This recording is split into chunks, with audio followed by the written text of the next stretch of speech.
bijou d'or, Mossi. Hélène, bijou d'or, Mossi. Hélène, bijou d'or, Mossi.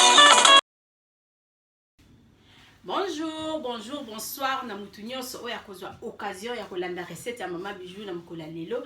Ngati kola bilo ya Mossi na kombo ya bijou d'or. Mama bijou d'or lelo na memeli bino lokolama na kati ya Allemagne, na memeli bino kimbuta na kati ya Allemagne. Lelo mama bijou d'or yokola kisabino nini? Mama bijou d'or lelo na yokola kisabino ngulu o mayo.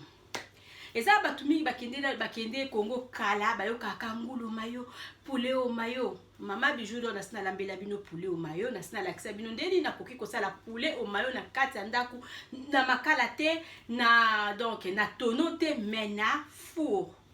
Lelo mama bijou d'or naza kolakisa bino ndenge nini na kosala ngulu au mayo na four. Mama bijou d'or nasina lakisa bino cotis. Soko za na tabate, oza na posa eloko moko boye salaka lokola genre lokola taba. Cotis na four na sina la kisi bino yango. Orata cotis na four, luka la bidor tu vi okomona cotis basali yango lokola taba.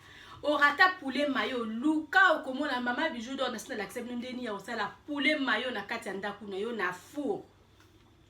Pona kolia kitoko, il faut pas kokende ka na fête pona olia bien.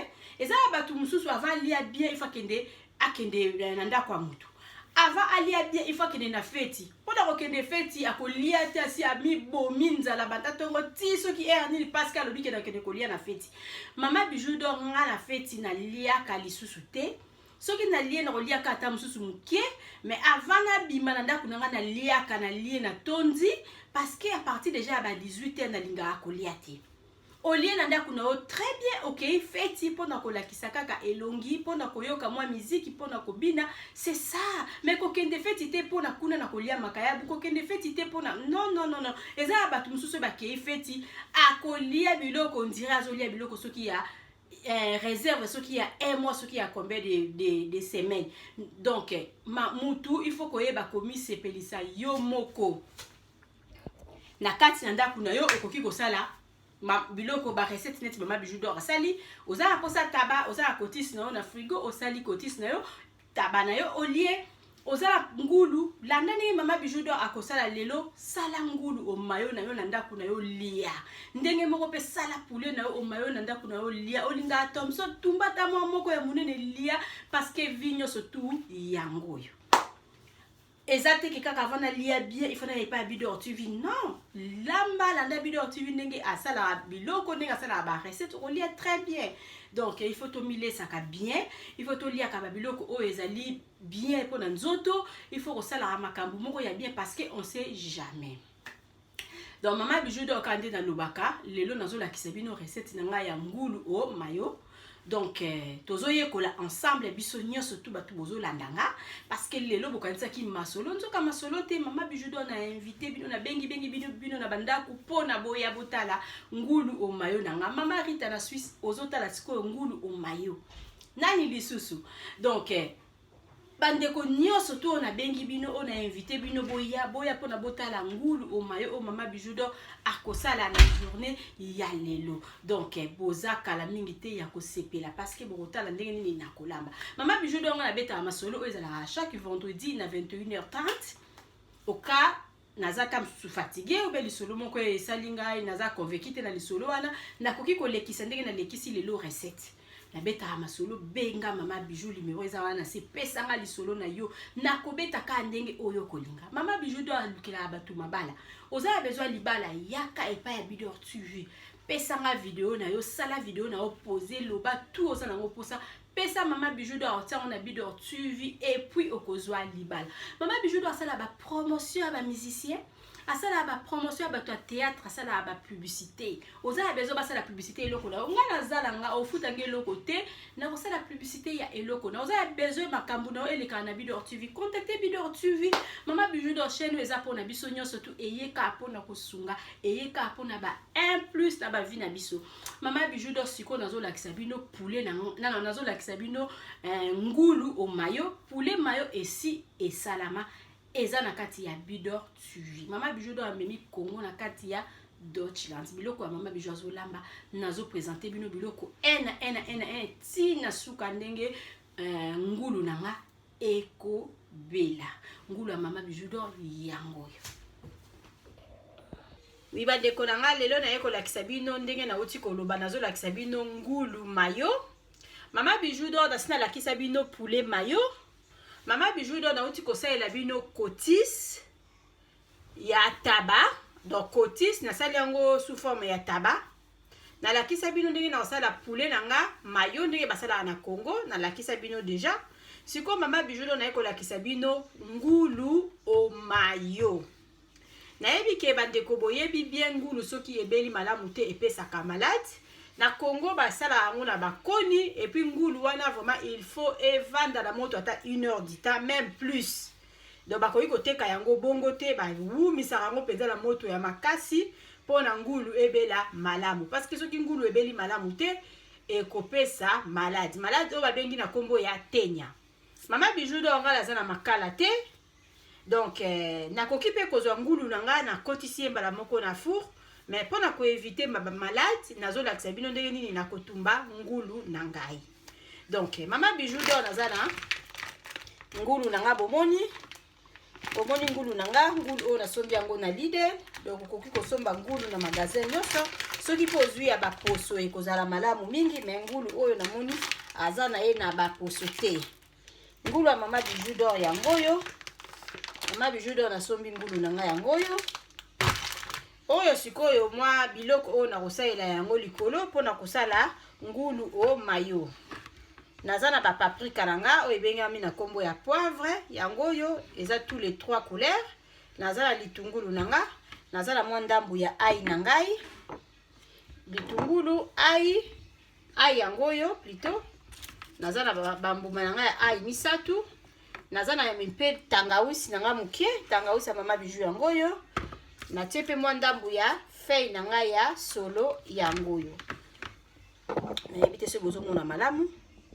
Yango yo, paprika na kombo ya poivre, na feuille nanga, na ai, na tangawisi, litungulu, o eza biloko na kosalela sauce ya kotia likolo. Mama bijou d'or na bombi muscade parce que naza na muscade ya poussière te. O eza nango végéta, okokozwa mwa n'importe quelle épice, o eza na mwa mungwa otie o remplacer ata soko za végéta te, eza végéta. Na tie mungwa nanga mwa côté mupandi, on sait jamais. Et puis nazali na bouteille nanga ya huile d'olive. Donc huile d'olive nanga yango wana. Biloko mama bijou d'or na sala poulet au mayo nanga yango yo. Donc balobi mayele esilaka te. Muto apprendra chaque jour. Pour la kozwa mayele, il faut que s'abonner na Bidor TV au banda koye ko la ba recette ebele. Mama bijou d'or lelo nazo sa ela bino ngulu o mayo. Eza makambo siko to komi ko sala ngulu na biso.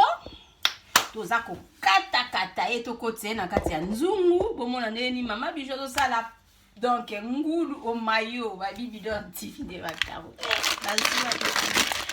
Ngulu nanga yango yo na osasa ye. Ngulu mama bijou asombi yango yo.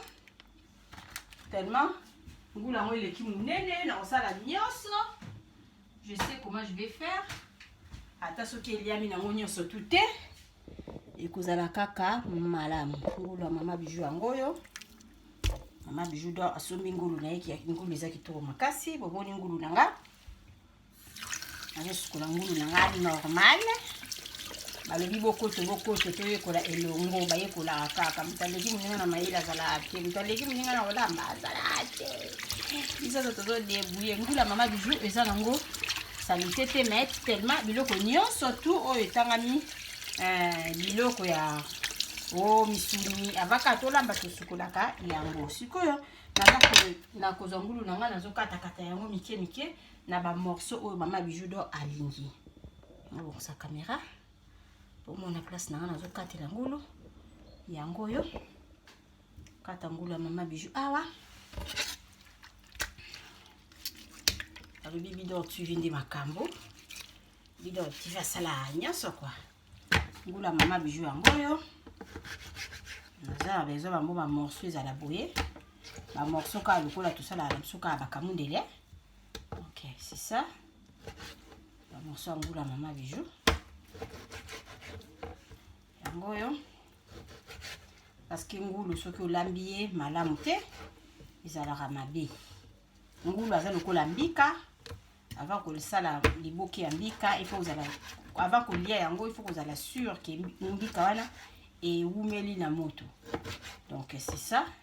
Ndenge moko pena ngulu. Ngulu penza, il faut que la sûr que ngulu na yo ebeli malamu. Donc pour maman bijou atumba yango kaka boye. Maman Bernadette na or na sepeli na commentaire, na sepela ki na commentaire otela ki na Facebook. Pour na cotis kombo longo eza pour na cotis. Bidor TV nde makambo ti. Bolie cotis ya taba. Sikoyo bozolia ngulu. Bozolia sko ngulu au mayo. Donc maman bijou ça sala poulet mayo so okutani na vidéo ya ngulu mayo luka sikoyo oetala vidéo ya poulet mayo eza na kati ya Bidor TV. Sikoyo tozana ngulu au mayo. Maman bijou d'or ngai soko za la fête na yo fête ata ya 50 personnes oza besoin oluenga lokola traiteur na yo na kosala na kulamba et puis okoya kozwa biloko na yo na ndako. Mais il faut pesa nga biloko avant, opesi nga biloko ata avant 2 semaines. Ce qui s'agit à ko ba biloko za ba makaya buko kata ba nini pesa nga avant 2 semaines. Ce qui batu baza moins 50 na ko réussir kolamba yango. Mais ce qui batu baza ebele ba 200 ba 300 donc wana nde ekosenga mama bijou fa luka. Nasenga aide ya batu parce que ngamoko na kokoka te. Donc c'est ça. Donc traiteur, il y a 50 personnes. Pour contacter Bidor TV. Bidor TV on sale la yo musala. Na lambi la on anda kunanga kitoko. Après on récupérer biloko na yo. Bon on futa nga yango na futa courant nga. Donc c'est ça. Ngula mama bijou yango yo. Maman bijou da osala ngulu fumé. Na moni pe misu nango leki belinza. Voilà.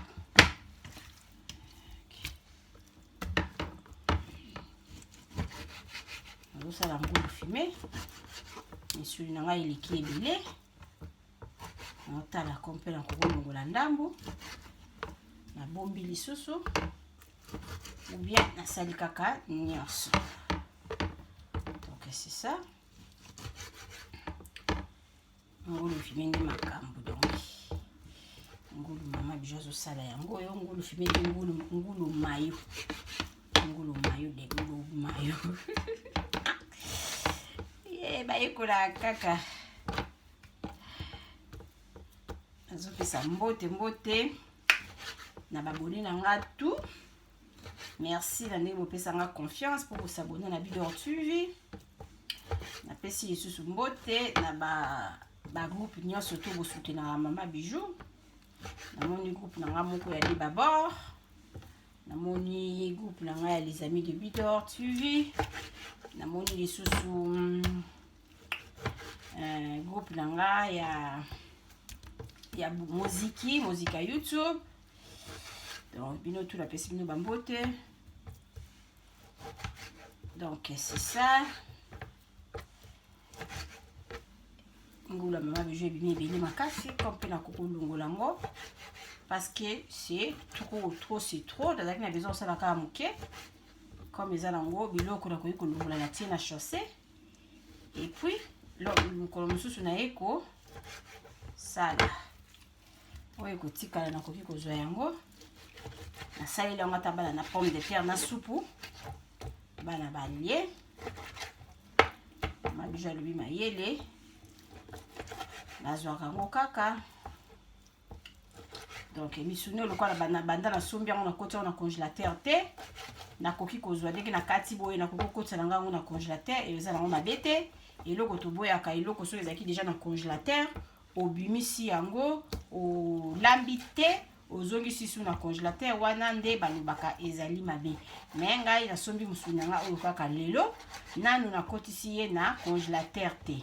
Comme nde nazokata boye namoni mpenzi se etondi place nazobwaka wana naolakisa bino eza monene makasi.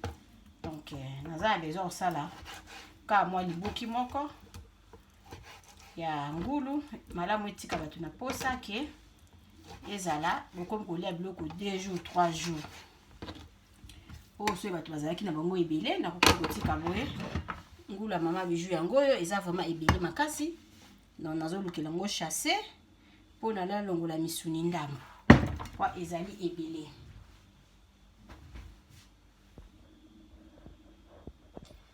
Nabongisi ngulu na ngai na sukoli ngulu na ngai yeyo nde na yebisi bino kaka na longoli ndambo ya misuni parce que c'était beaucoup vraiment yango oyo maetikali nango mpe ebele kaka po ngulu yango ekokonda nango lisusu. Ngulu ya mama Bijou yango oyo sikoyo mama Bijou nalingi na zwa ngulu na ngai natia mai mukie natokisa ye mpenza kaka mukie donc ebela te parce que naza kotumba ye. Donc c'est ça. Quand on est dans l'outil, c'est bien ngulu soki ebeli bien te epesaka malade. Donc lokola eza nango eloko ezokota na makala te ezokota nde na four.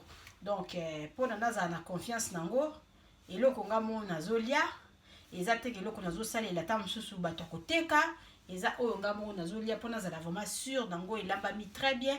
Il faut natokisa ye mukie pour na mama Bijou d'or alobi eza biloko ezolia manakati ya ndaku eza biloko ya nganda te ou bien tozoteka pour na batu baya basomba te eza biloko na biso moko. Donc soki tozolamba eloko il faut kozala rassuré que eloko nazolamba esali nini na kati ya nzoto na ngai. Donc c'est ça. Mama Bijou na bomoni nazwi Moulinex nanga. Moulinex nanga parce que ngulu nanga na besoin kotia ye mwa mukie ai. Yango la bomoni na bimisi Moulinex. Ba épices bomoni ba matungulu ba paprika nyonso tuana eza nango biloko o na kosalela donc sauce nanga ya ngulu likolo po nazosala donc ngulu mayo. Donc nazotia mwa tangawisi kaka mukie tangawisi nanga na konika yango na ai. Tangawisi nanga na ai nde naza konika ye. Tangawisi ya mama Bijou yango oyo natiaki oyo eza ai ya mbuma comme pour kosalela na yo ai ya poussière mais nga sepeli na mixer na ngai ai na ngai ya mbuma nazwi Moulinex nanga natie mwa ndambo mai mpona esala malamu.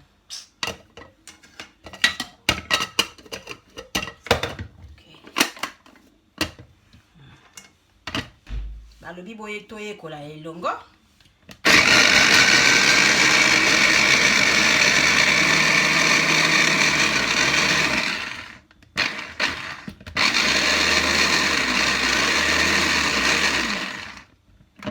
C'est ça. Ngula mama Bijou yango oyo. Naniki tangawisi na ngai. Oyo eza tangawisi ya mama Bijou auti konika. Tangawisi na ngai yango nazosokela likolo ya huile ya ngulu nanga nalika na osala mosala baomuna malamu.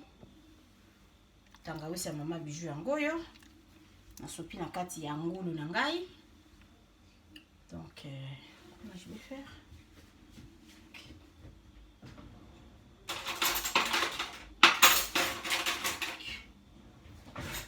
Tangawisi ya mama Bijou oyo eza tangawisi mélange na ai yango nde nazosopela likolo ya ngulu nanga oyo nazotokisa ye mukie avant nakotisa ye na four. Mama Bijou alobi soki ozolamba ozosala ngulu il faut kozala sûr ke ngulu na ye wana ebeli parce que ngulu abendaka malade.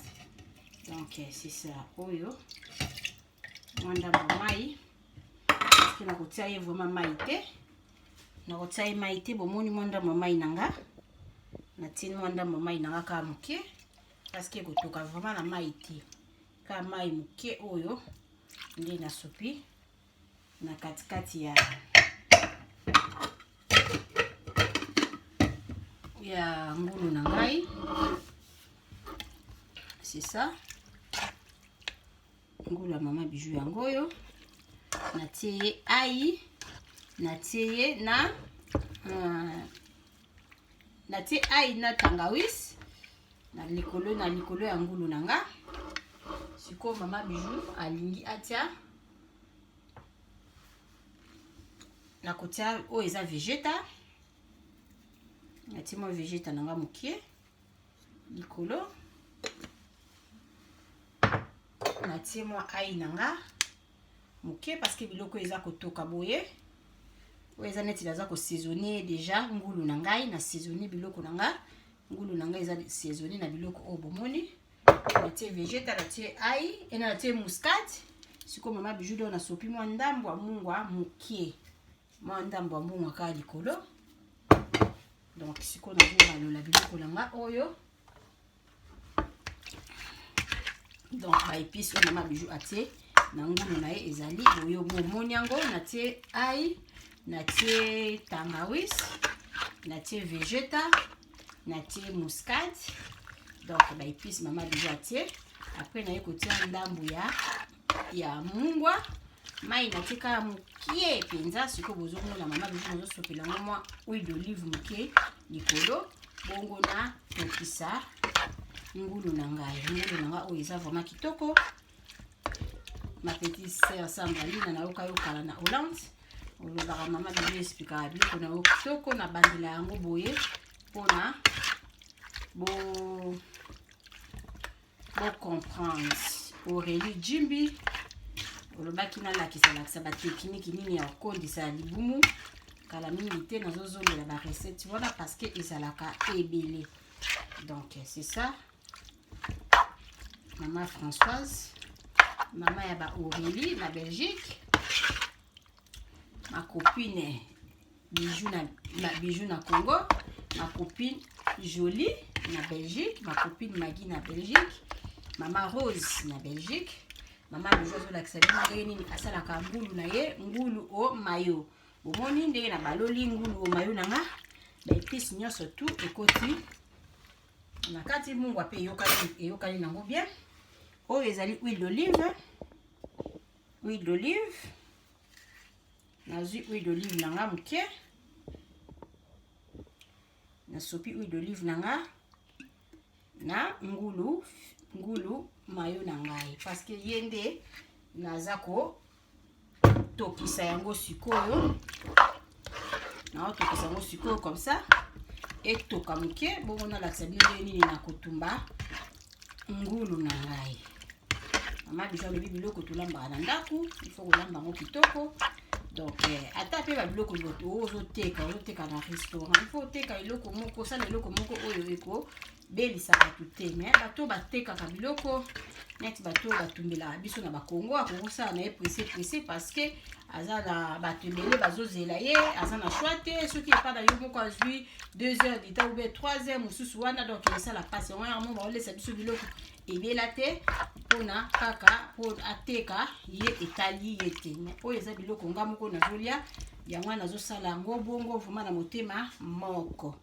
Balobi mwasi koyeba nde kolamba kwa. C'est ça. Étape ya oyo eza après. Étape ya ba poivre na biso ezali après. Mama Bijou akobokisa esika nini nako sala ngulu fumé na ngai. Siko ezoleka na étape ya moto. Ngulu ya Mama Bijou yango oyo nasi nafungoli moto na nga. Omoni ke ngulu oyo eza nango na mai te, natiaki ka mai mukie. Natiaki ka mai mukie na kati. Bomoni bino moko biloko nini Mama Bijou a assaisonné ngulu na ye. Ngulu na nga atie tangawis. Ka ndenge nazoloba kitana yebisaka bino toujours tangawis eza malamu mingi na ba santé.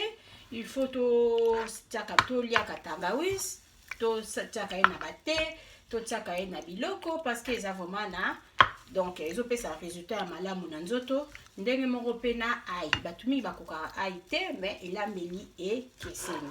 Donc c'est ça, mutu mususu okoki kolamba ai na yo, olambi biloko na yo otie ai et puis ebimi nango malamu. Eza mutu mususu kolambi biloko otie ai moye bato balia penza ezali te parce que olambi yango malamu te. Ngulu ya Mama Bijou yango oyo nasala neti nabelisa ye kaka mukie. Donc nabelisa ngulu oyo mukie. Après nakotia ye na na kotia ye na papier na nga na kokotisa ye na four. Donc ande na yebisaki bino ezali ngulu o mayo na bakisi lisusu mwa mai mokie likolo ya biloko na nga mpona etoka malamu. Donc biloko ya mama Bijou d'Or yango oyo balobi bayekolaka kaka faut koyekola ba recette na Bidor TV. Maman na biso Fatou, moi c'est papa Jean-Marie na Belgique. Maman na ba Roxane na ba Jordi. Ba Jordan. Maman na ba Jordan. Donc c'est ça.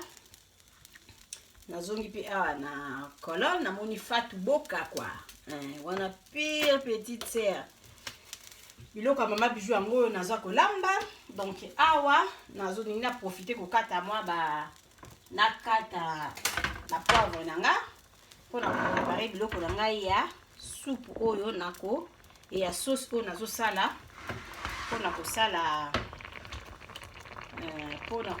poulet nano ngombe mabenga kutu ngombe pona kosala ngulu mayo na nga pardon tukoki kosala ngombe mayo mais oyo ezali ngulu mayo. Donc awa nazo kokata na nga kaka ba poivre na nga paprika na ngai. Donc kompe la okozwa ye ndambu kompe la okosala ye paprika mobimba me nga na moni neti nazosala ndambu. Ozomona biloko na nga ndenge nini eza kotoka. Biloko na nga Bijou eza kotoka. Awa nazokata na nga bamatungulu na nga. Mama Bijou alobaka vendredi bozala wana mpona koyoka bamasolo comme mpe bokokozwa surprise. Mama Bijou alakisi bino biloko ya kolia. Donc c'est ça masolo comme mpe tokokosala semaine okosali semaine otopemi mpona kobeta mpe masolo chaque semaine eza vraiment mpe facile te malgré masolo ezali. Nga nabetaka lisolo soki nazali convaincu na yango na lisolo oyo nazobeta nde nakobeta. Soki naza convaincu na yango te lisolo ekokovandela nga mpenza na motu ata 1 mois nabeti yango mpe te. Donc mpona nalingaka so nazobeta lisolo nazala convaincu makambo oyo moto apesi nga nayeba nde ninga mpe nakoki kobetela yango mpona esala baproblème te esala bapolémique te. Malgré bato ya mokili balukaka na baokala bapolémique mais soki mama Bijou abeti lisolo na ye atangi kombo na yo te ata oluki polémique eza nango na effet moko te. Donc c'est ça bandeko nyonso to bopesi nga masolo bokanzaki kena kobeta yango ta mosusu vendredi oyo. Donc lokola lelo nabeti te seke nano naza prête te mpona kobeta masolo na bino te. Donc c'est ça yango na lelo nasepeli journal lelo eleka bongo te toyekola elongo nga na bino ndenge nini ya kosala ngulu au mayo. Donc ngulu ya kotumba. Donc c'est ça kosala ngulu ya kotumba nga na bino ensemble. Nazokata na nga ba paprika ata bozomona te ba poivre nayebi ki motu nyonso to ayebi ndeni bakataka poivre. Donc toza koyekola kaka elongo balobi toyekola elongo mwasi mwa kolamba kwa. C'est ça ngulu na nga kuna eza kotoka soki echange kaka couleur elongo mwa couleur wana ekomi mwa couleur ya pembe nde ekofacilite nga mpona kotisa ye na four. Donc c'est ça mama Bijou d'Or alobi mwasi mwa kolamba. Mwasi mwa kolamba ezala yango mpasi te so oza nango na volonté okoyekola kolamba malamu. Bamama mingi balakisaka ndenge nini ya kolamba. Donc vraiment soki osabone na Bidor TV okoyekola mpe ba recette ebele. Toza na ntango oyo motu soki oyebi kolamba te eza na oyo kaka yo parce que nayebi eza na bato mingi avant balamba bazwaka atie video aza kotala ba recette eza mabe te parce qu'il faut koapprendre. Bozela bapassionné nazoya c'est qui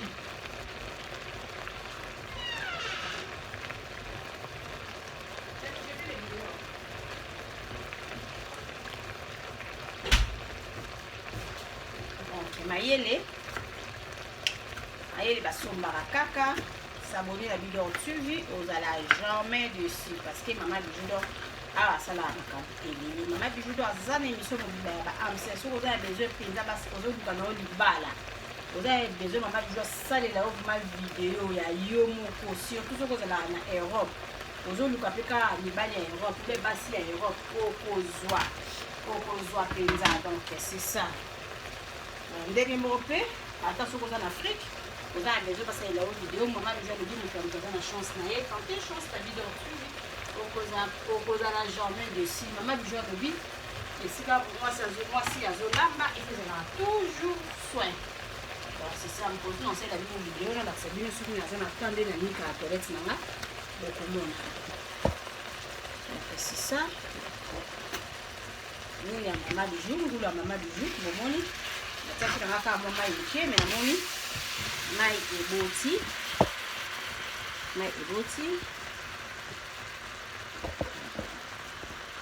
et puis c'est le bon ça na eboti mwa moke ozobalela ye mpona baepice oyo natie mpenza ekota ntina kati kala mingi mpe soki mai oyo esili nde mama bijou akotumba ngulu na ye donc c'est ça okoki mpe kosala yango na misuni ya ngombe mama bijou alobi kolamba esilaka yango te eloko moko ekozala kaka eloko moko kaka ngulu wana me ngulu wana lelo nga nasali na ngai boye lobi na kokosala ye na pepe supu lobi mpe na kokokotisa ye kaka na four bongo donc c'est ça il faut kaka kochangeaka modele ya kolambela biloko kaka mbisi wana mama bijou akokozwa ya tie ta mosu na pundu mama bijou akokokalinga ye mama bijou akoki kotumba ye mama bijou akokosalela mbisi donc makambo ya modele ya kolamba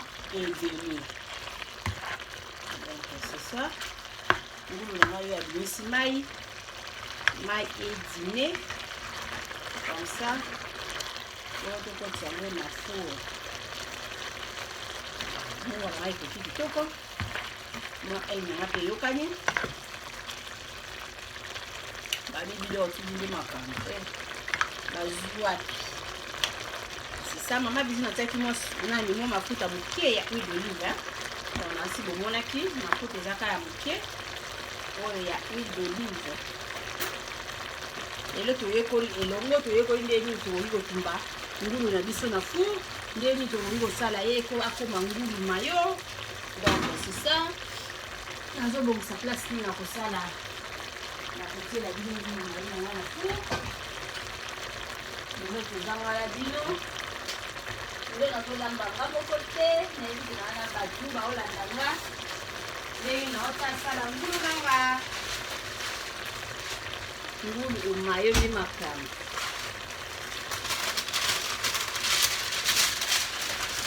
abongisa place nini asala ngulu mayo nanga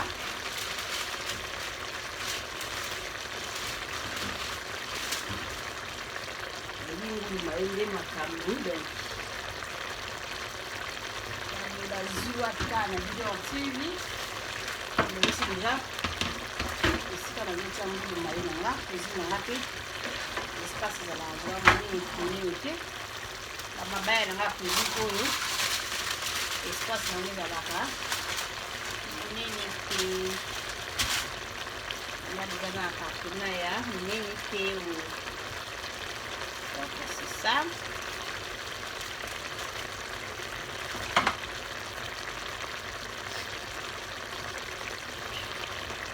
la mama bijou mai ekauka mai esila bongo nakotisa ye na four lelo vendredi ya lelo mama bijou aboyindeli kaka recette mama bijou alobi makambo ya kobeta masolo vendredi oyo eza te parce que aza na temps te mais vendredi prochain lisolo na kobeta ekozala ya kafu naza kose prépare nakuta na nga na mama na biso Béatrice mama na biso Béa tokutana na ye tomekana ni kosolola ayebisanga makambo nzambe asalela ye parceke bandanga na kota na ye na poto nga na ye na poto na 1995 na février je crois, oui, na 1995 nakuta kaka sœur nanga wana azatangama na nzambe, sœur nanga wana asambelaka même comportement nakutaka na ye nango ya ntina lelo aza kaka na comportement wana. Sikoyo il faut bato boye, il faut kokutana na bango apesa biso mwa témoignage ya vie na ye. Donc parce que eza facile te, eza na bato mosusu bazalaka bandi kosambela asambeli une année apemi me banda na ndiyeba sœur nanga wana ntina lelo apemaka te, azalaka ndenge azali, donc achangeaka te, ezalaka nini kaka na vie na ye. Il faut ayebisa biso donc ayebisa biso avivaka boye euta na nini, soki abongola motema ata na poto ou bien depuis na Afrique nzambe asalela ye nini. Donc nyonso tu wana mama Bijou na besoin ya kotina ye bakestion wana mpona ye aza parmi bato bazosala finalité ya bidor suivi. Donc apesaka ngai baémission na ye bomonaka tozalaka wana chaque dimanche mpona kolanda makambo nini sœur na biso akote ya biso. Yango wana bana ya bidor suivi basengi nga babi mama Bijou toza na besoin tomona ye moko boye apesa témoignage ya vie na ye, asolola na biso, ayebisa biso eloko nini oyo nzambe asala na vie na ye mpona ekomisa ye akangama na nzambe ndenge akangama na nzambe. Donc toza na besoin ya témoignage ya mama na biso boye. Donc c'est ça mama déjà lobi moto nyonso tu toza na yo la bienvenue na kati ya bidor suivi. Toza na besoin passe message na yo moko bato bayeba bato bayoka okoki koluka mama Bijou bokutani bosali émission ensemble mpona opase message na yo. Donc c'est ça awa ezali olukaka minuka niongo olukaka peta mosusu motu moko bomona ye kala. Donc okoki mpe koya kolukela ye na bidor suivi. Mama deja lobi nyonso tu makambo ndenge eza wana ngulu nanga oyo soki ekoti na moto ata eumeli te ata esali nango 30 minutes tokolia ye bien parce que mama Bijou nalobi na nsina tokisi ye bomoni ndenge na tokisi ye ngulu oyo ata bondeli aza nakoki nanga mpe kokata na noki parce que ngulu epesaka tenya. Donc c'est ça, il faut kozala sûr et certain na biloko oyo yo oza kolamba. Ngulu na ngai yango mai ekomi presque ya kosila. Mama Magi na biso na Belgique ayaka koluka motu na ye ya ndongo ntina lelo moto yango asala na ye signe te eloko te, azalaka na mposa koya lisusu na bafoto na nkombo ya motu wana. Ngai nalobi ngai nazosala kaka mosala na ngai. Mama Magi aza commerçante, azala na besoin koya kolakisa bana ya bidor suivi biloko na ye oyo ye atekaka. Donc soki moto aza na besoin na ye aluka ye na numero na ye wana. Donc awa vraimen eza kosala makambo ebele. Mama Bijou alobi pour le moment nga moko naza commerçante, bomonaka biloko na nga naza kotia na chaîne na nga te parce que eza na ntango moko motu nyonso to aza concentré ta mosu na makambo ebele mosusu. Eza na ntango ya corona, boutique na ngai eza fermé, makambo mingi ezali ya kokangama. Yango bomonaka activité moko ya commerce nani eleki na katikati ya chaîne na nga te. Ntango boutique ekozonga bobanda komona bapublicité na kati ya bidor suivi. Bomoni mai nyonso tu ekauki, mai esili, sikoyo nakoki kotia ye na kasa na nga mpona kokotisa ye na four. Nakosopa ye likolo ya kasa na ngai oyo naza kotia ye na four.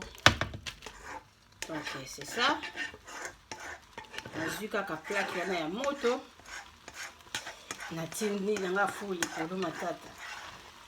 Voilà, oboni ezosala bongo parce que natie kaka likolo ya plaque ya moto. Bomoni bino moko ndenge ngulu na ngai eza kitoko. Mama Beya mama na biso Bernadette, oui, na ore osepelaki na cotis mama Bijou asalaki lokola taba. Tala lelo tozali na ngulu na biso yeyo.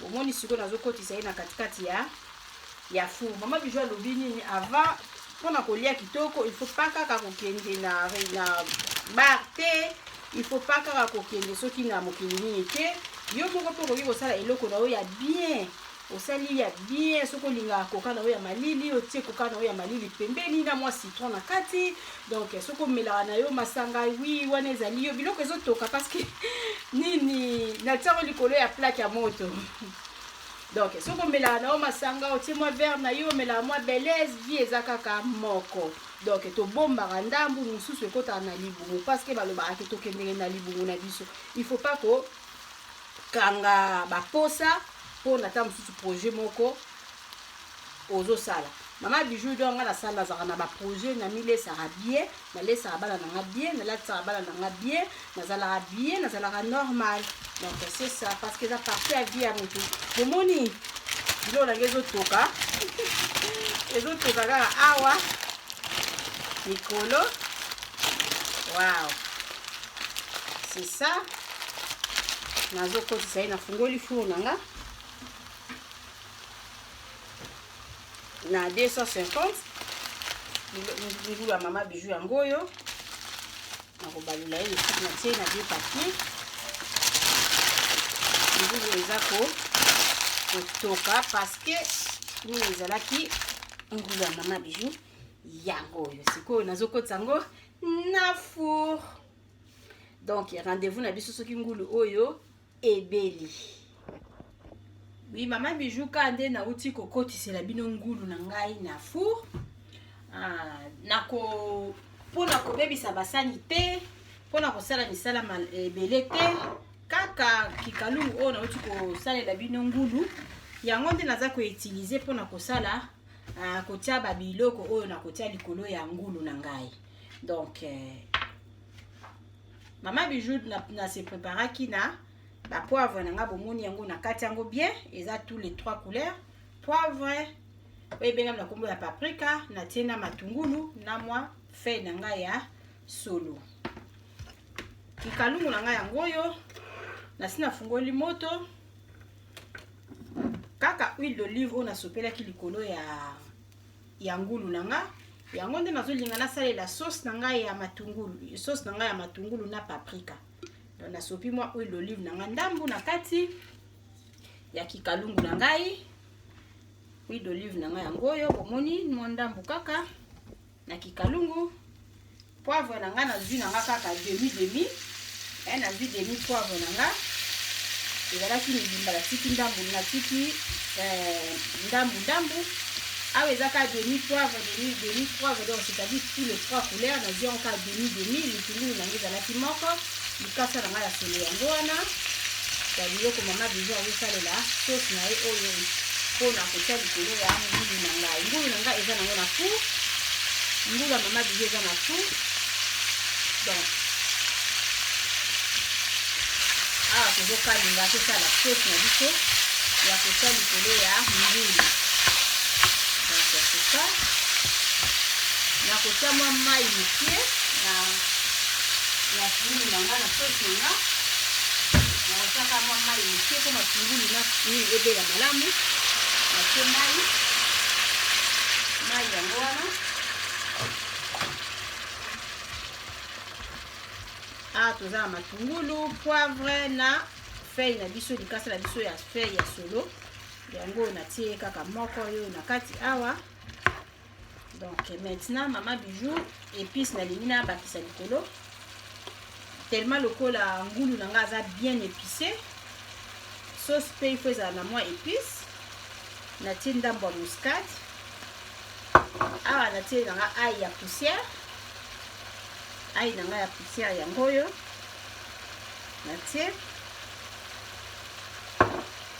susu ndambo ya vegeta kwa sauce il faut azala mpe na mwa goût ya mungwa moke vegeta na nga yango na liboko natie epi nabakisi mwa mungwa moke parce que trop mungwa na nzoto eza malamu te mwa mungwa na nga ya nzoto ya ndambo yango oyo na liboko donc c'est ça banini na nga oyo ifo ebela malamu ngulu na nga kuna eza na four nalobi lelo toyekola elongo na Maman Bijou ça la recette ya bandele, Maman Bijou ça la recette ya batumwindu, Maman Bijou d'or ça la vraiment ma recette ebele. Na moto otala Maman Bijou ozwana courage ya s'abonner te. Maman Bijou d'or aza ko benga yo, aza ko inviter yo, s'abonner na vidéo suivi eza ka pona ko soutenir musala Maman Bijou kosala. Eza pe pona ko yekola ba recette et puis koyoka masolo. Parce que dans le kilo, tu moni trop, tu trop. Mais évidemment, nous connaissons à moi si comme la chaîne Miss Élongation. Nous connaissons à moi si Miss à le bac à lui, Maman Bijou. Tu trop, tu moni trop dans le kilo donc. Na malamu na ya mabe to si to yoki to si to moni donc to koli makasi.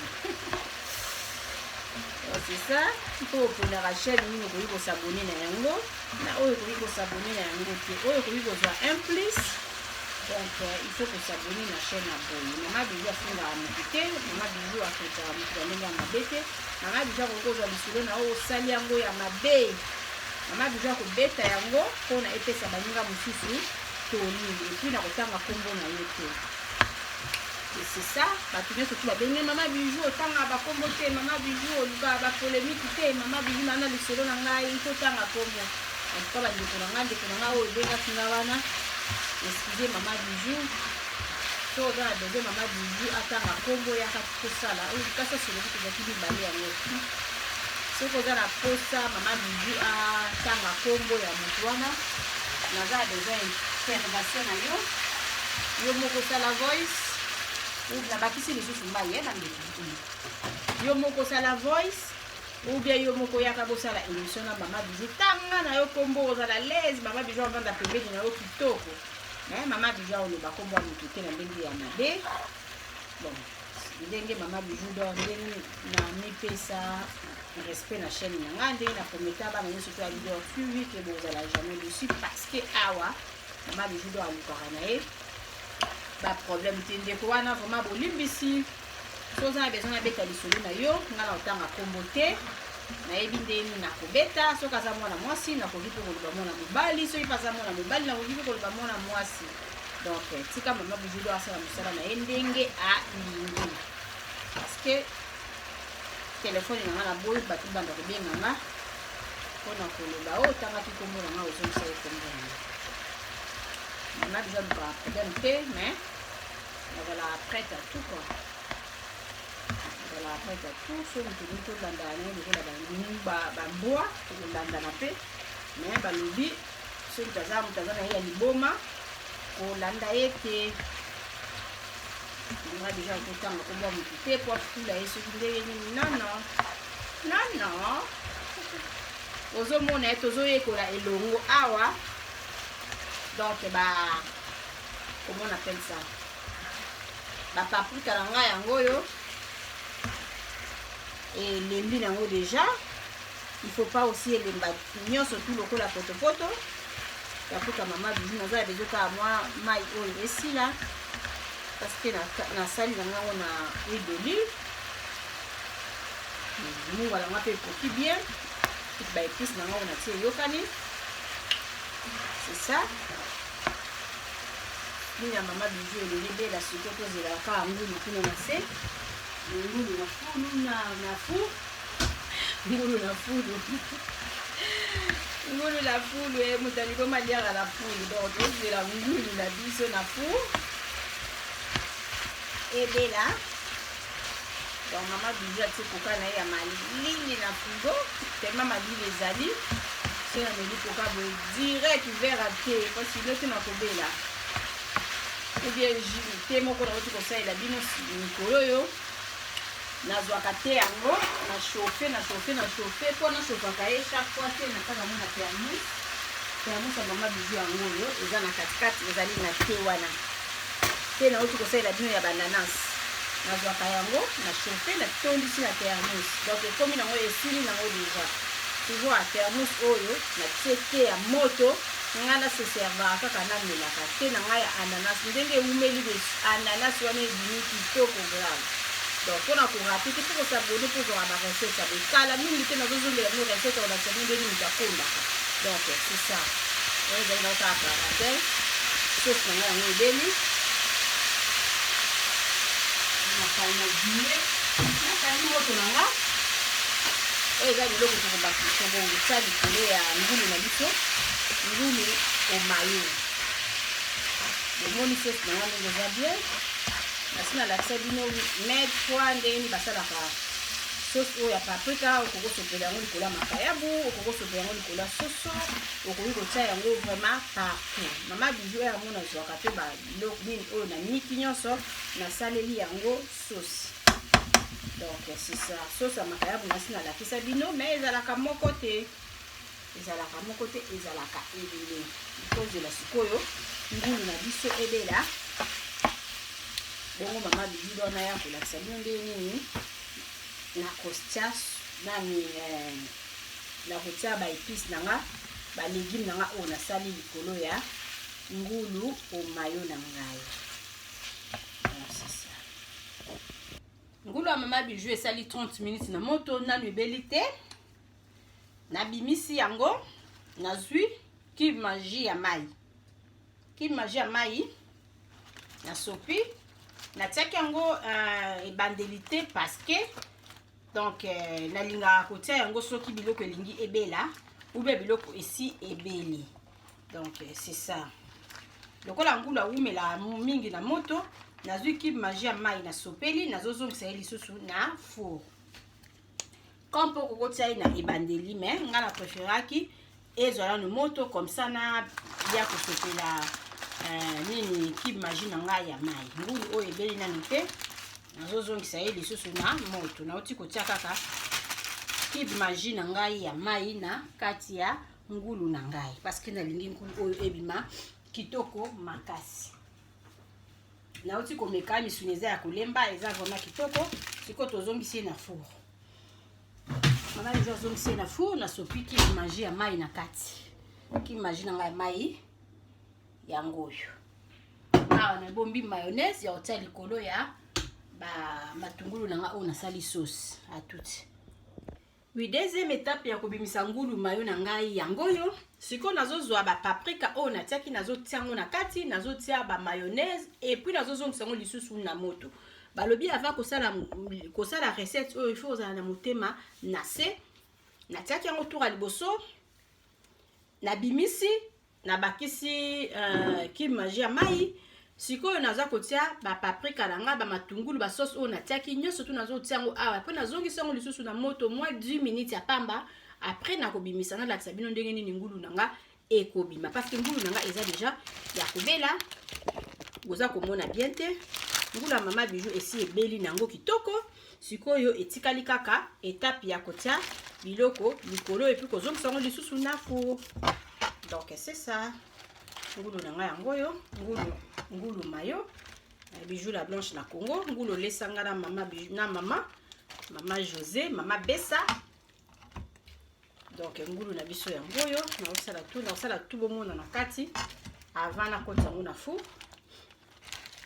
Ngulu Mama Bijou alambi azosala yango yo ma copine Maggie Bijou tolia ngulu mayo tolia poulet mayo yango yo ngulu ya Mama Bijou alambi yango yo aza ko inviter bino tout na bidortu mais bon dans la jamais dessus parce que awa biso tosala makambo vraiment ebele.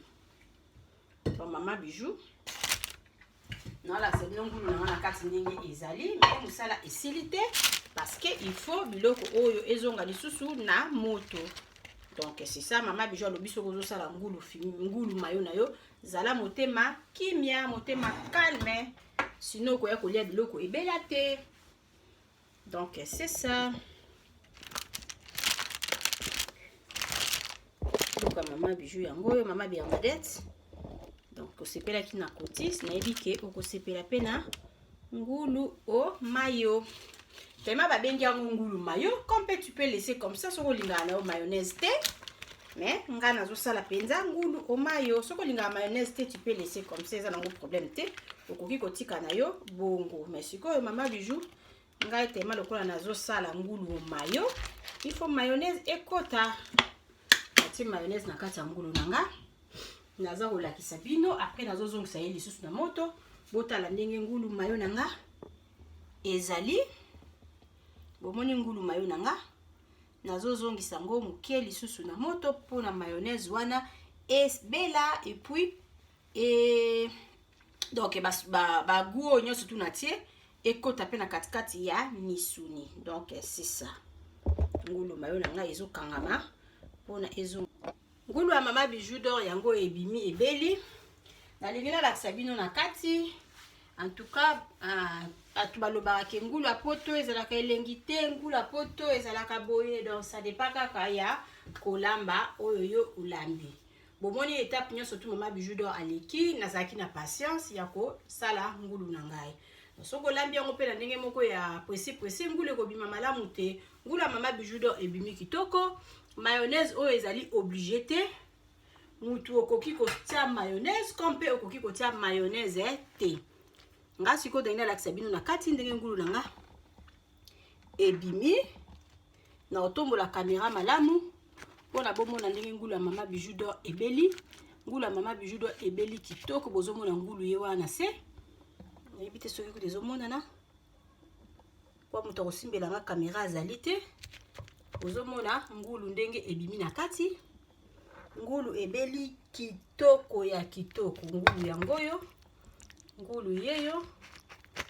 Donc botuna mama Bijou bande ko tombola bakasa na ndenge nini nande ko tombola oka na eloko oyo na cheboye na kotisi après na baloli. Donc c'est ça bomoni ngulu ya mama Bijou. Ngulu ya mama Bijou yangoyo. Ngulu ebeli kitoko po eza na sani ya libulu so na tiaki na sani ya plat bonungaki bomona pe kitoko makasi mais ngulu na ngai yangoyo natiki na likasa boye pona esala kaka jar. Ngulu ya mama Bijou yangoyo bomoni ngulu ya mama Bijou ndenge ebimi kitoko ngulu nanga yeyo ebeli malamu. Donc pona koyekola ba recette ya boye il faut ozala toujours na Bidor TV pona kozwa ba 1 plus. Ngulu ya mama Bijou d'Or yangoyo oyo ba paprika oyo nga na tie likolo ngulu yeyo na se oza komona ngulu ya mama Bijou d'Or ya ngoyo. Donc c'est ça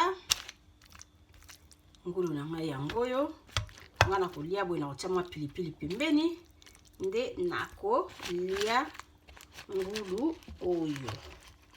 Naza besoin vraiment bomona ngulu nanga ndenge ebeli kitoko nazo tombola caméra na lakisa bino na kati ndenge nini ngulu oyo ebimi. Donc Bidor TV nde makambo pour s'abonner massivement na Bidor TV bokozala jamais dessus. Mama Bijou d'Or na sili boite nazo lakisa bino vraiment na ti na kati pona bomona ngulu ya mama Bijou malamu. Ngulu na mbeli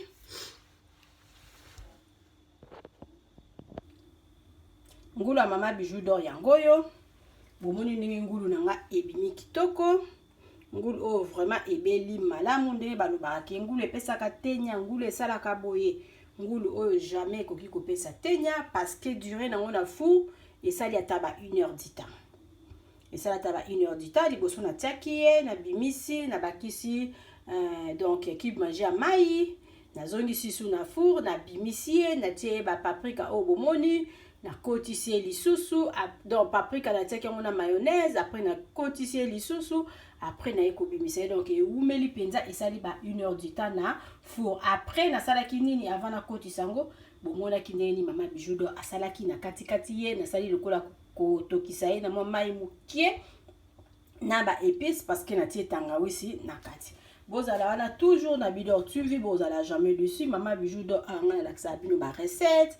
Mama Bijou d'Or betela bino masolo. Mama Bijou d'Or atela bino ba information. Mama Bijou d'Or zana émission na ya ba Amser. Mama Bijou d'Or zana émission na ya promotion ya ba star. Mama Bijou d'Or asalaka vraiment makambu ebele.